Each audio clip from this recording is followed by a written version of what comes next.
আসসালামু আলাইকুম রহমতুল্লাহ। আপনারা সবাই কেমন আছেন? আশা করি নিশ্চয়ই ভালো আছেন। আমি আপনাদের সামনে আজকে একটা গার্মেন্টস ট্রেডের খুব গুরুত্বপূর্ণ বিষয় নিয়ে আলোচনা করব। কীভাবে লাইনের টার্গেট বের করতে হয়।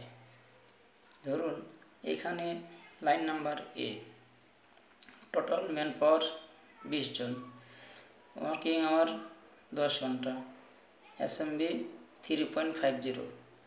তাহলে 85%-এ আমার লাইন টার্গেট কত?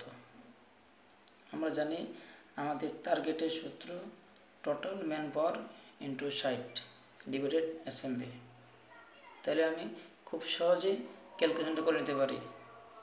টোটাল ম্যান পাওয়ার হলো 20 জন, 20 ইন্টু আমার 60। যেহেতু আমি এখানে 60 নিয়েছি, 60টা হলো, যেহেতু আমার ঘন্টায় কাজ করবো সেক্ষেত্রে আমরা ঘন্টা বের করার জন্য 60 দিয়ে গুণ করব। ডিভাইডেড এসএমবি, এসএমবি হলো 3.50। আমি এটা যদি ক্যালকুলেশন করি, উপরে হবে 1200, নিচে 3.50।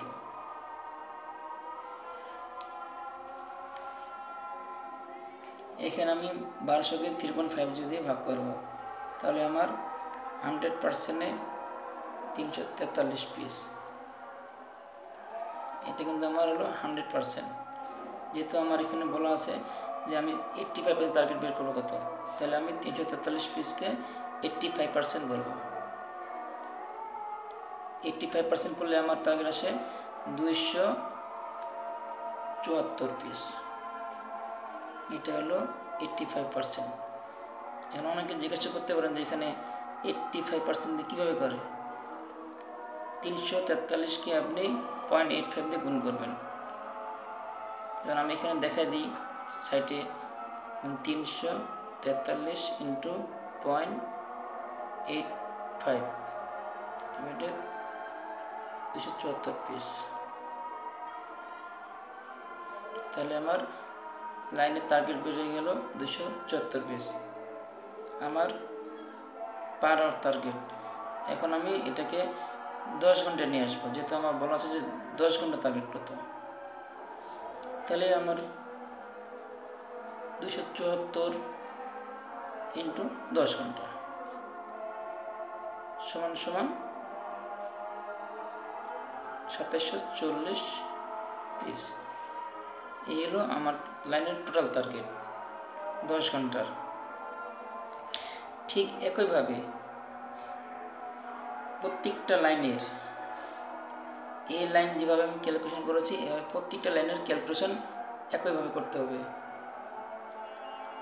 যেমন আমার line B, total manpower 35, SMB 7.65, working hour 11।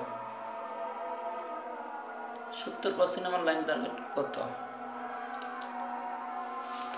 সেমভাবে আমি উপরে যেভাবে ক্যালকুলেশন করেছি, উপরের একইভাবে পরের অঙ্কটাকে একইভাবে ক্যালকুলেশন করবেন। Please comment correct answer. আপনারা নিজেরা নিজের চেষ্টা করবেন, ক্যালকুলেশন করে কমেন্ট বক্সে জানিয়ে দেবেন। দেখা হবে পরবর্তী কোনো গুরুত্বপূর্ণ ভিডিওতে। ততদিন পর্যন্ত ভালো থাকবেন, সুস্থ থাকবেন। আল্লাহ হাফেজ।